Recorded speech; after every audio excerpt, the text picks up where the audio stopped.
মাত্র দুইটা আঙ্গুল আছে, ওই দুইটা আঙ্গুল দিয়ে কাঁঠালের পোষা নয়, আজরাইলের কলিজাও খাইয়াও সম্ভব। মানুষ দুই আঙ্গুল থাকলে হবে, মনে করবেন এটা প্লাস, ধরবে ছাড়বে না, নিয়ে আসবে খাইয়ে পারে। এই আঙ্গুল কে বানাইছে? আল্লাহ। আঙ্গুলটাকে কেমন ভাবে বানাইছে কোন বৈজ্ঞানিকের বাচ্চা, বৈজ্ঞানিক গবেষকের বাচ্চা গবেষক এখনো বলতে পারে নাই। কিভাবে কোত্থেকে কি হয় বিজ্ঞানিক নিজেও বলতে পারে না। আঙ্গুলের এই অংশের মধ্যে হাড্ডি, হাড্ডির এই অংশের শেষ মাথার উপরে দিয়া মাংস, মাংসের উপরে দিয়া আবার শক্ত শক্ত নখ, যেই নখ দিয়া খামচি মারলেই শরীরের রক্ত, শরীরের মাংস, শরীরের রক্ত পর্যন্ত ছিঁড়ে যায়। ঠিক নেই? নখ এত ধার, এত বিষ, মাংসের উপর নখগুলো, এই অংশ শক্ত, দেখা যায় কত সুন্দর ড্রোন করে দিছে আল্লাহ। জীবনে যেই পরিমাণ নখ কাটছেন, শুক্রবারে কাটছেন, 2 সপ্তাহে কাটছেন, 3 সপ্তাহে কাটছেন, 1 মাসে একবার কাটছেন, আচ্ছা যেগুলো কাটছেন ওগুলো ভালাই দিচ্ছেন, হিসাব করার সুযোগ নাই। অনেকে এত নখ না কেটে একটু লম্বা করে রাখে, তারটা দেখলে বোঝা যায় কি পরিমাণ লম্বা হয়েছে। তাহলে 1 মাসের নখ যদি 1 ইঞ্চি আধা ইঞ্চি হয়, জীবনের 20 বছরের নখ কি পরিমাণ লম্বা হবে? এই পরিমাণ লম্বা নখটা আঙ্গুলের ভিতরে ছিল কোথায়?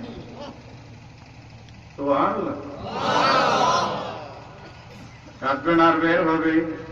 শুক্রবারে কাটলেন, আগামী শুক্রবারের আগে বের হইল, আবার কাটলেন, কাটতেছেন এই মাথায়, নখের জন্ম হচ্ছে এই মাথায়, কিন্তু এখানে কাটলে দেখা যায় নখের কোন অংশ না, এখানে মাংস, মাংসের শেষ থেকে নখের কাজ কাম শুরু, যেখানে নখের কাজ কাম শুরু ওখানে নরম নরম নখ, রক্তও না, মাংসও না, হাড্ডিও না, নখও না, নখের গোড়া শক্ত না নরম? নরম। নরমের পর থেকেই গরমের খেলা শুরু, গরমের শেষ হলেও চুরির মাথা মারলে 4টে লাগে, ধরলে 3টে ঢুকে যায়।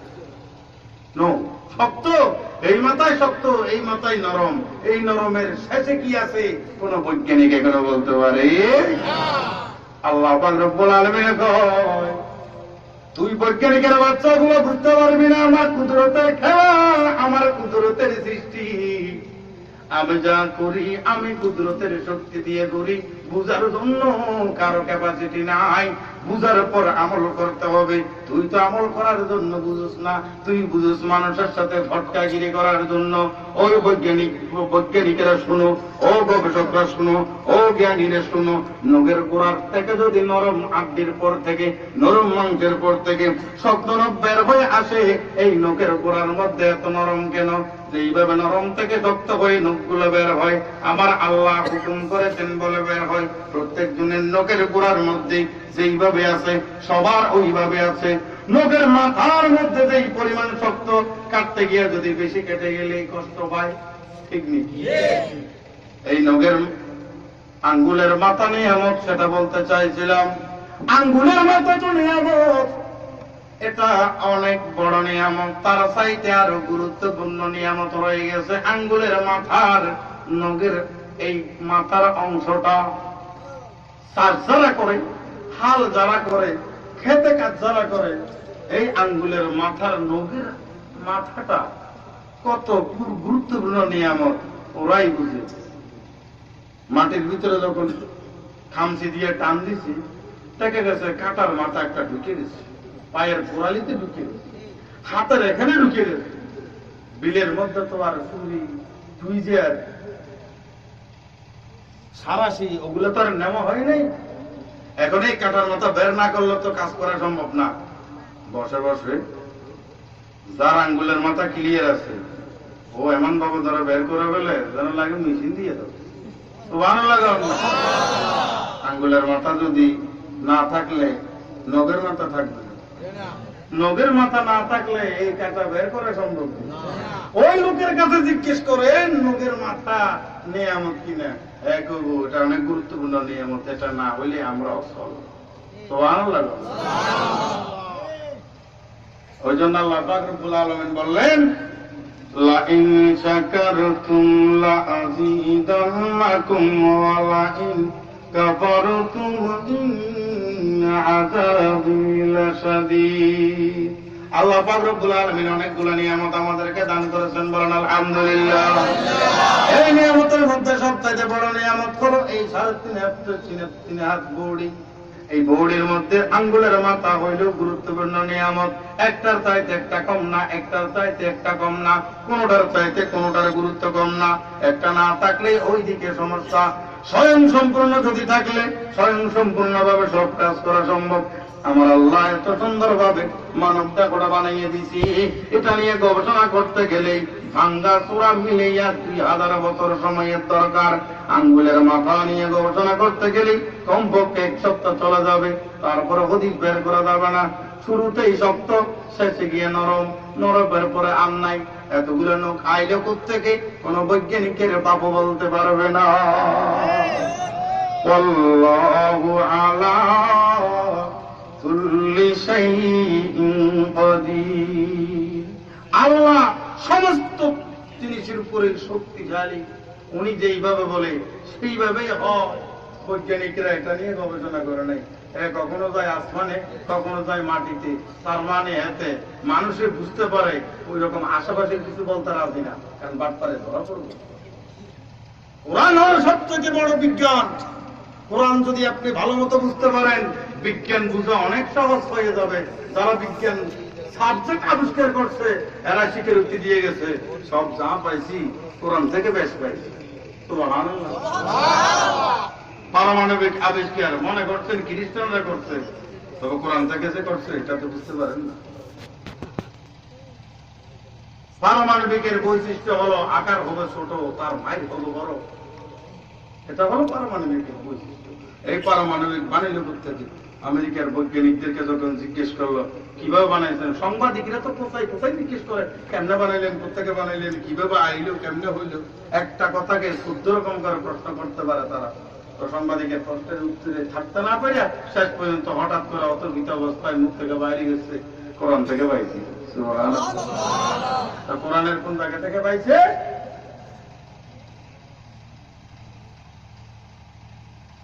যেটা দিয়ে মাইর হবে সেটা হবে ছোট, যেখানে গিয়ে পড়বে মাইরের আঘাত হবে বড়।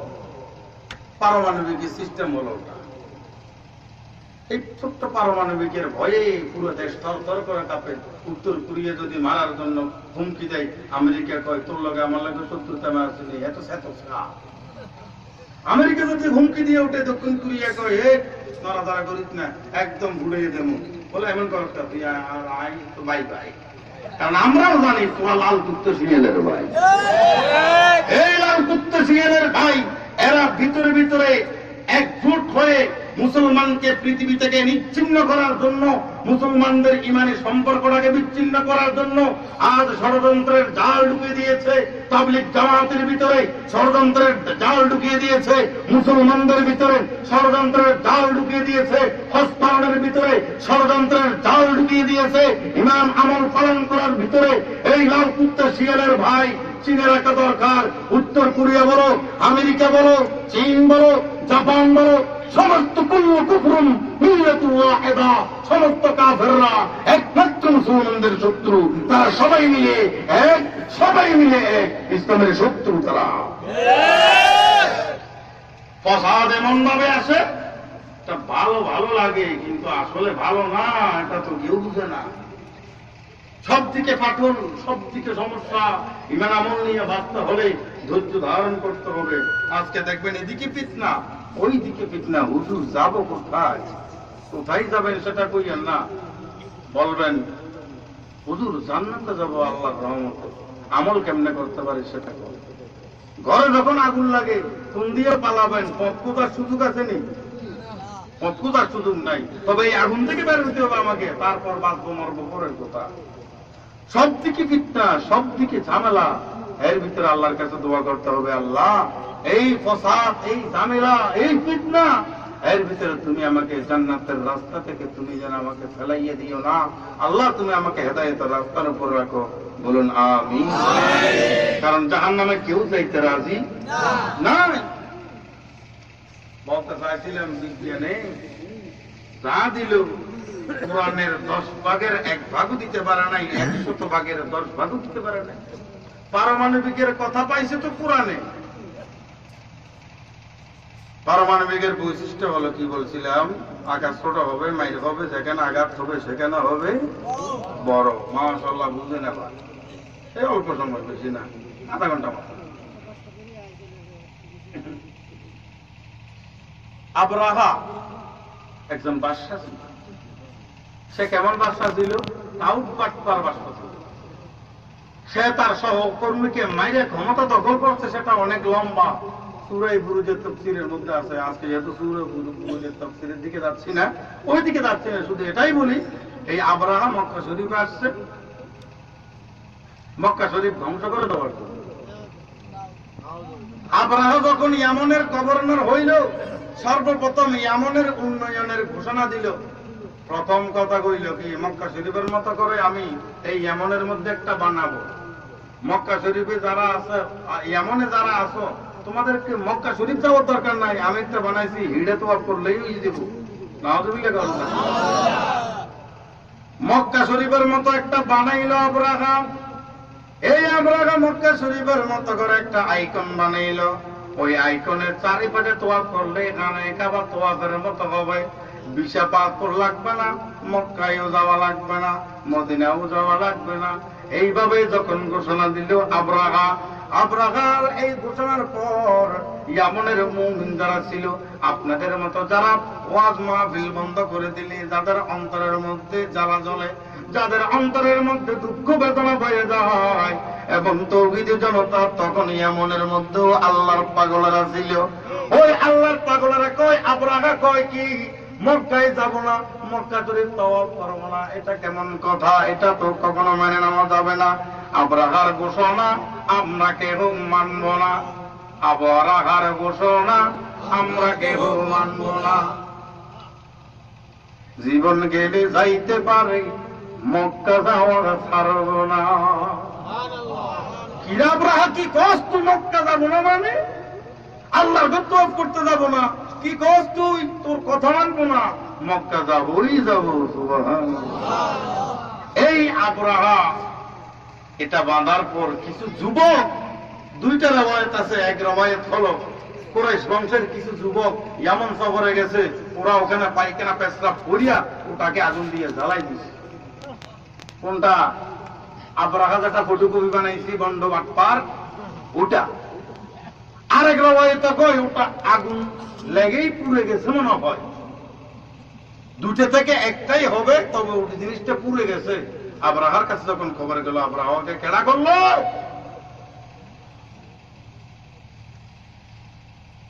তথ্য অনুসন্ধানের দল যারা আছে, ক্লিকবাজ যারা ছিল, তারা কয় এটা মক্কা থেকে কিছু মানুষ আসছিল, কিছু যুব সমাজ আসছিল। এরা সন্ধ্যাবেলায় ওখানে ঘুরে করছে। ঘুরে করার পর রাত্রে ওখানে আশেপাশে ছিল, ওরাই জ্বালাই দিছে। তাহলে কুরাইশ বংশের গাড়ির উপরেই দোষটা চাপাই দিছে। আবরাহা কয় ঠিক আছে, আমার বানানো এটা যখন ধ্বংস করে ফেলছে, কুরাইশ বংশের নিয়ন্ত্রণের যে কানায় কাবা আছে, আমি ওটা ধ্বংস করে দেবো না। বড় বড় হাতি, 11টা হাতি নিয়ে আসছে, যেমন থেকে মক্কা শরীফ চলে আসছে। আসার পর মাঝখানে অনেক ঘটনা। আসার পর কয় সকালবেলা শুরু হবে, রাত্রে অবস্থান নিল, নীল নকশা করলো, কিভাবে খান আল্লাহর ঘরটা ভেঙে চুরমার করতে পারে।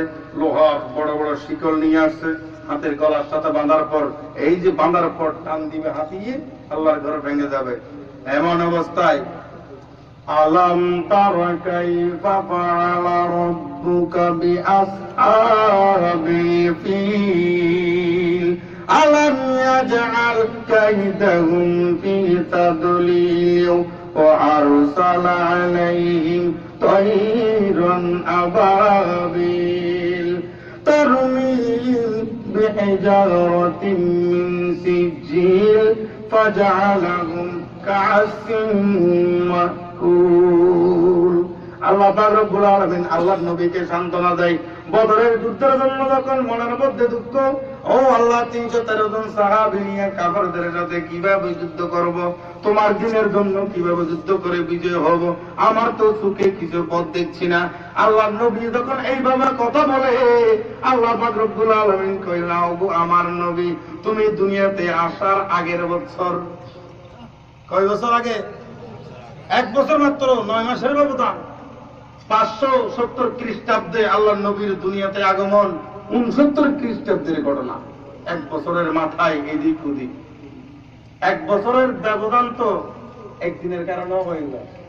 2018 সালের 31শে নভেম্বর, 31শে ডিসেম্বর, এর পরের দিন 2019 সালের 1 জানুয়ারি, এরপরের দিন 19 সালে, এর আগের দিন 18 সালে, একদিনেই তো 1 বছরের ব্যবধান হয়ে গেল। তবে 569 খ্রিস্টাব্দে আল্লাহর নবী দুনিয়াতে আসার আগের বছরের ঘটনা। আল্লাহর নবী যখন মনের মধ্যে একটু অস্থির লাগতেছে, কেমনে কি করব, আল্লাহ কয়, নবী চিন্তা করার দরকার নাই, সাইজ তো আমি করি, সাইজ তো আমি করি। আল্লাহ নবী কয়, আল্লাহ কেমনে সাইজ করেন কিছু তো বুঝি না। আল্লাহ কয়, নবী তুমি তো ছিলে না, তুমি তো দেখো নাই, তুমি তো জানো না। আলাম তারা কাইফা ফাআলা রাব্বুকা বিআসহাবিল ফিল, ও নবী আমার প্রিয় মুহাম্মদ, তুমি তো দেখো নাই। কাইফা ফাআলা রাব্বুকা, তোমার আল্লাহ কেমন করে সিস্টেম করেছিল বিআসহাবিল ফিল, হাতির বহর নিয়ে যারা আসছিল এগুলো লোকে। হাতির বহর নিয়ে কে আইছিল? আবরাহা। আল্লাহ আল্লাহ নবী কয়, আল্লাহ তো হাতিওয়ালার সাথে কিরকম হইলে না হইল এটা তো না বুঝলে বলতে পারবো না। আল্লাহ কয়, ঠিক আছে, এবার বুঝ। وَأَرْسَلَ عَلَيْهِمْ طَيْرًا أَبَابِيلَ। মাঝখানে আল্লাহ এবং আল্লাহর নবী কথা বলতে গিয়ে অনেক কথা বলে ফেলল।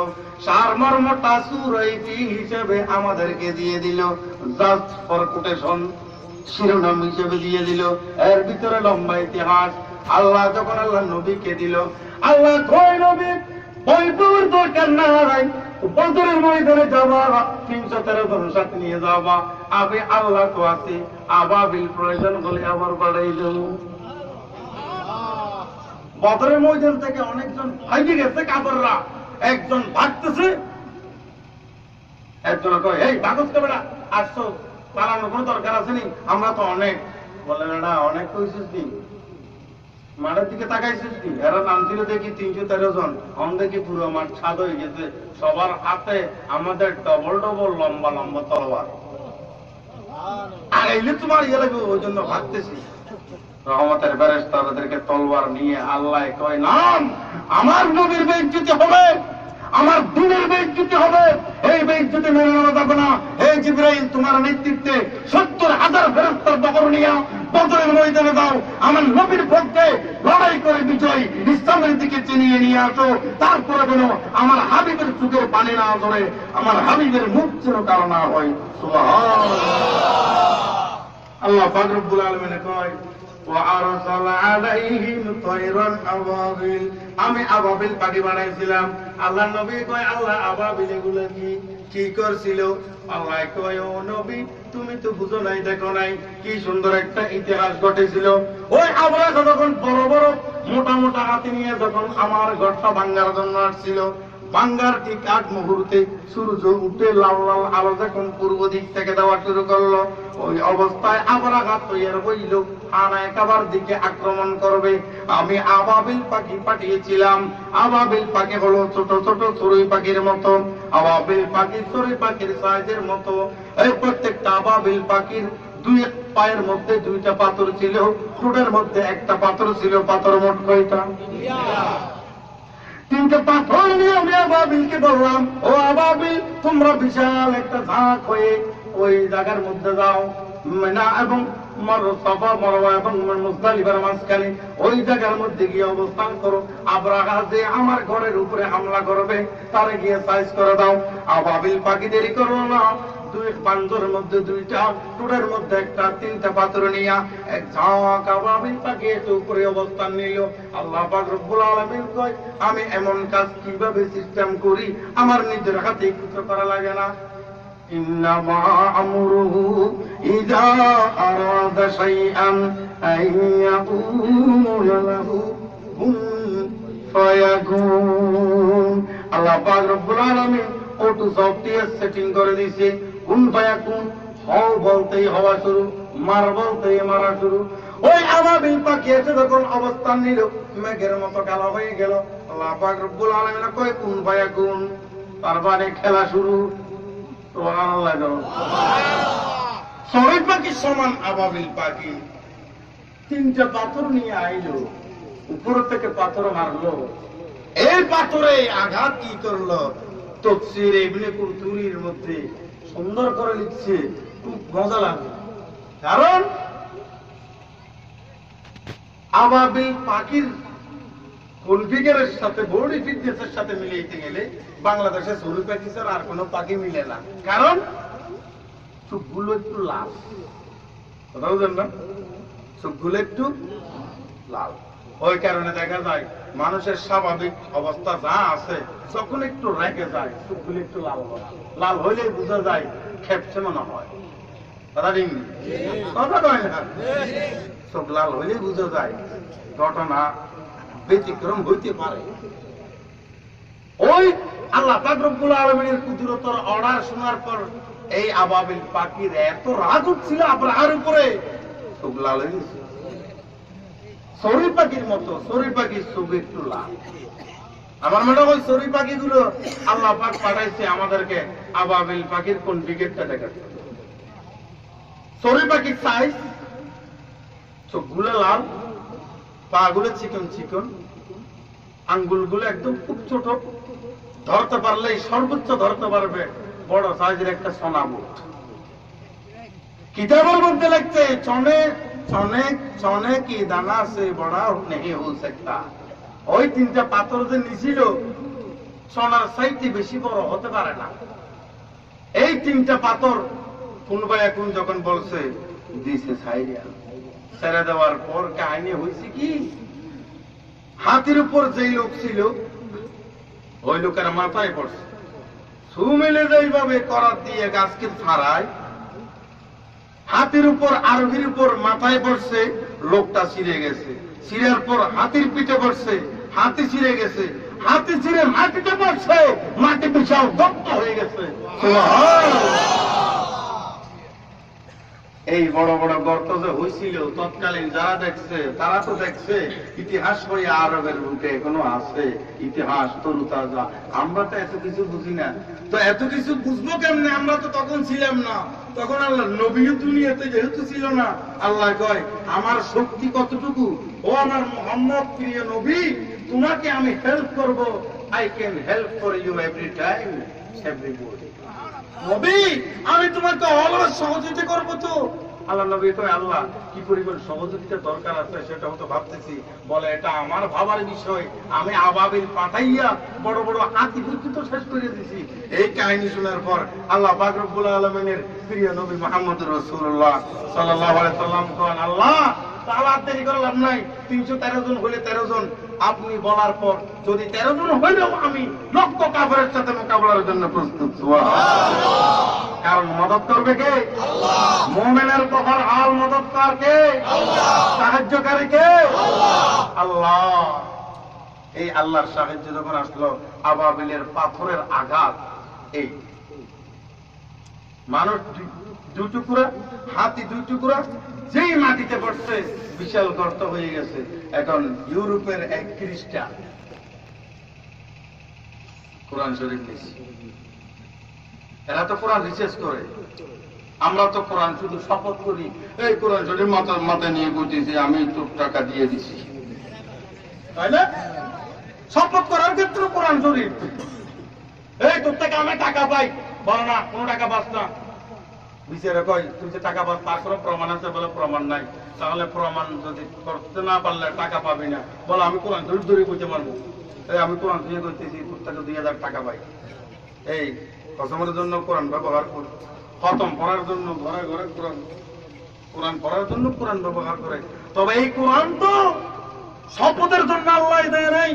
এই কোরআন ঘরে ঘরে তেলাওয়াতের জন্য দেয় নাই, কবরস্থানে গিয়ে পড়ার জন্য দেয় নাই। এই কোরআন দিয়েছে রিসার্চ করার জন্য, এই কোরআন দিয়েছে বুঝে শুনে আমল করার জন্য, এই কোরআন দিয়েছে জীবনকে সাজানোর জন্য, এই কোরআন দিয়েছে হালাল হারাম চেনার জন্য, এই কোরআন দিয়েছে সুদ ঘুষ বুঝার জন্য, এই কোরআন দিয়েছে ন্যায় অন্যায় তফাৎ করার জন্য, এই কোরআন দিয়েছে বাস্তব অবাস্তব পরখ করার জন্য, এই কোরআন দিয়েছে একজন মানুষের জীবন কিভাবে আল্লাহর পছন্দের জীবন বানানো যায়। Just guide for Islam, the name of Quran.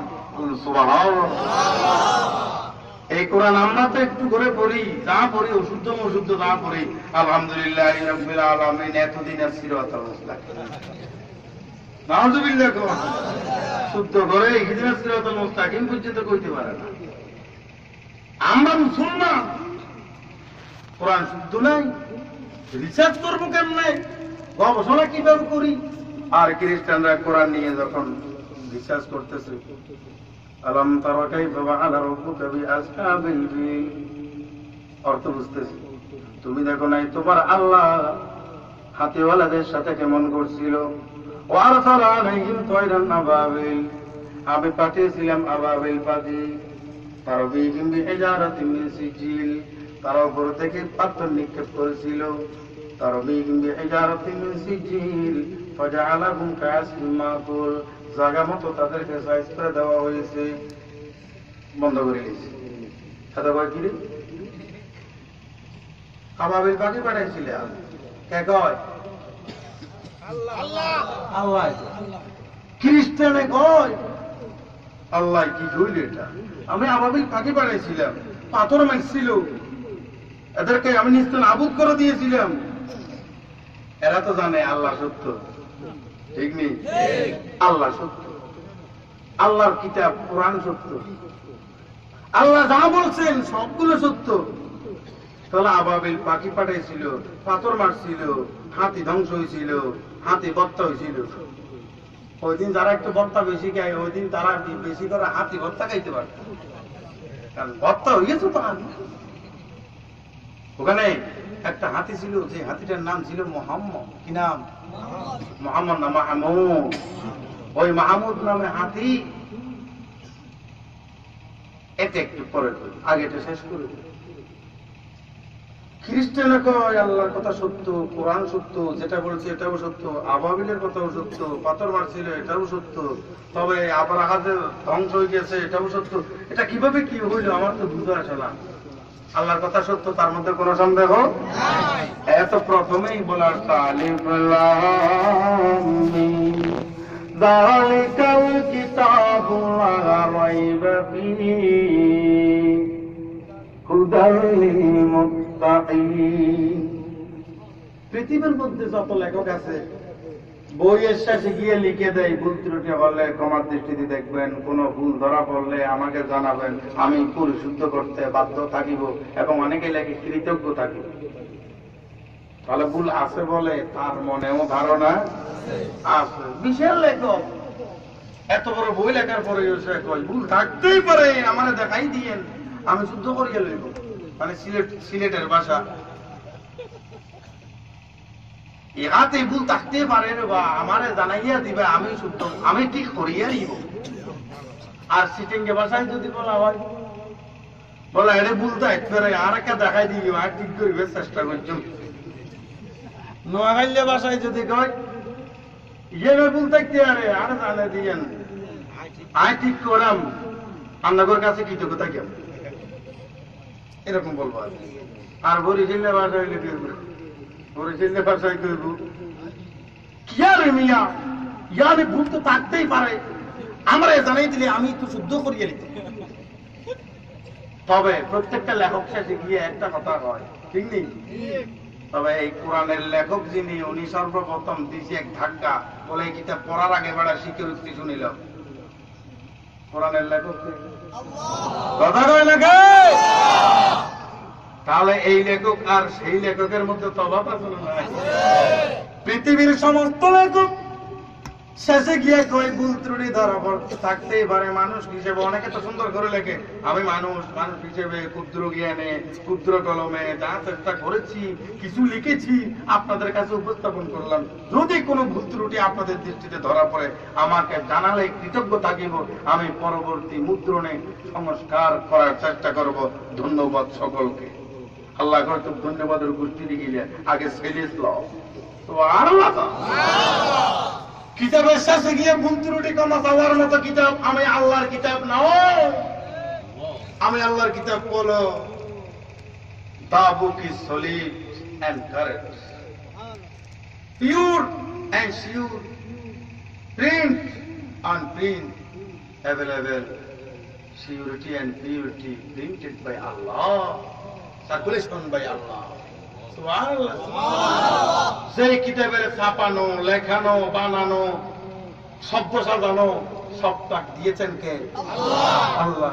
এই আল্লাহ প্রথমে কয় শেষে গিয়া ভুল স্বীকার করার কি প্রয়োজন বান্দা, আগে আমার কিতাবের সাথে তোমাদের কিতাবের ভিন্নতা দেখো।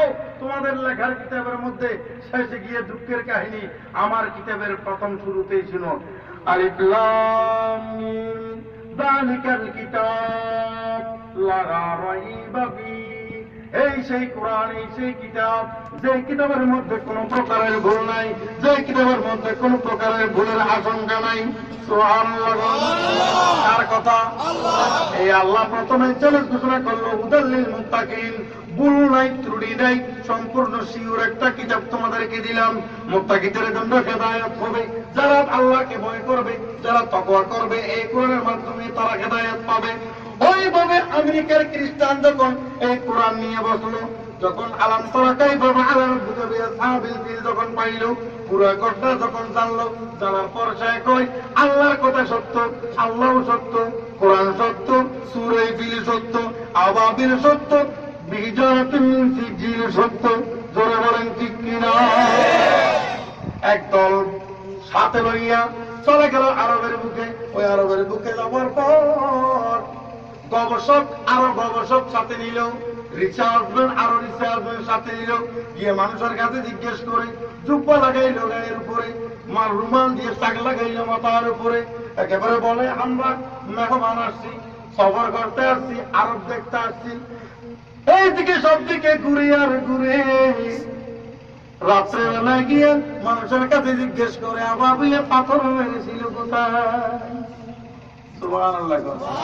তথ্য অনুসন্ধানের জন্য গিয়ে কয় বলে এই যে আবাবিল পাথরে, আবাবিলে পাথর মারছিল এই জায়গাটা কোন জায়গায়?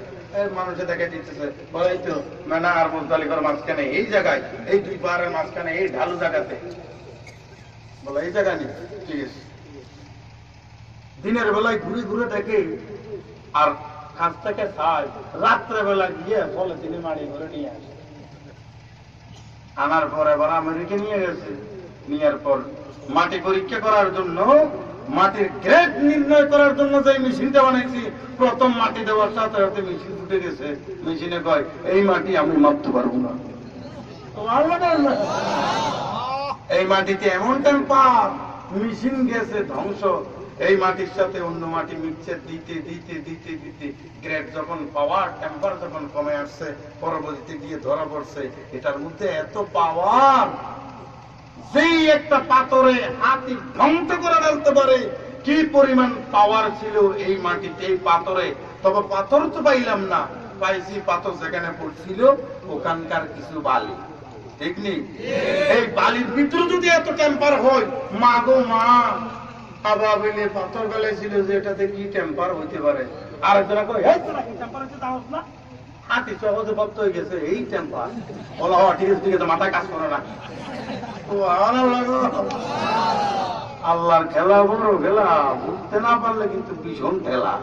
সামলাইতে পারলে সামলা, নইলে পিঠের উপর তক্তা হামলা। খাইছিল কেনা? আবরাহা।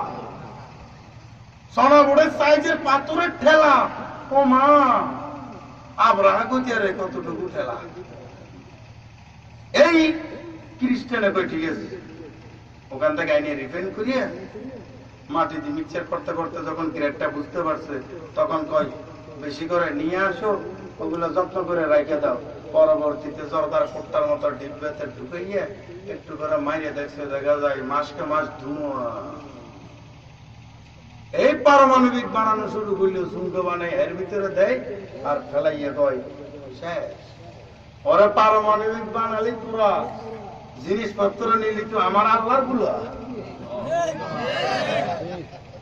হ্যাঁ, আমার আল্লাহর পুরে গিয়া পারমাণবিকের থেকে বালির কণা দিয়ে যদি তোরা পারমাণবিক বানায় আজকে মুসলমানদেরকে হুমকি দেখা, আমরা মুসলমানরা তোদেরকে হুমকি দিয়ে কই যেই আবাবিলের পাথর পড়েছে ওই ধ্বংসস্তূপের মাটি দিয়া বালি দিয়া পারমাণবিক বানাই, এটা দিয়ে মুসলমানদেরকে ভয় দেখাবে না। বেয়াদবের বাচ্চা বেয়াদব, জানোস না আমরা ওই আল্লাহর গোলাম যে আল্লাহ আবাবিল দিয়া পাথর মারাইছিল। আমাদের দিকে যদি ওইভাবে হামলা করার হুমকি দিয়ে বড় করে কথা বলো, আল্লাহর কাছে কান্না করে করে আবার বলবো আল্লাহ আবার আবাবিল পাঠাবে, তোর বালির কোনার খেলা চলবে না আবাবিলে আবার পাথর নিয়ে আসবে, সেই দিন দেখা যাবে গেলা। আমরা তার গোলাম, সাইজের পাথর দিয়ে হাতি মারতে পারে, আমরা তার গোলাম। গোলামকে মারলে চাকরকে মারলে মালিকের চলে। এই বেলা আমার কাদের পোলার গায়ে হাত তুললি গেলা, কাদের পোলার উপরে যদি হাত তুললে মালিকের তো দরদ হয়, নিজের পোলার উপর হাত তুললে সর্বপ্রথম কইব যা এতের ধরে লই আয়। ওই বেড়া হাত তুলছোস কোনটা, ডানটা না বামটা? যখন কথা কয় না বলো দোটা কাটতে আলা। কার ছেলের উপর হাত তুলছোস তুই জানোস?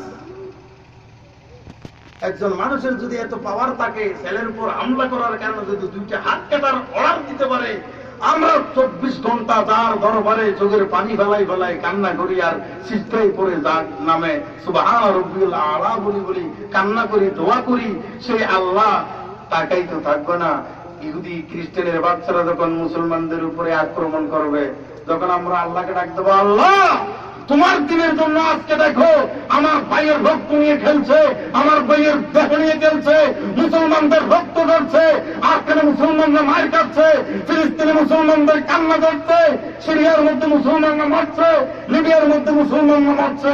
এইভাবে একদিন কান্না হতে হতেই আল্লাহ পাক রব্বুল আলামিন আবার কইব আলাম তারা কাইফা ফাআলা রাব্বুকা বিআসহাবিল ফিল।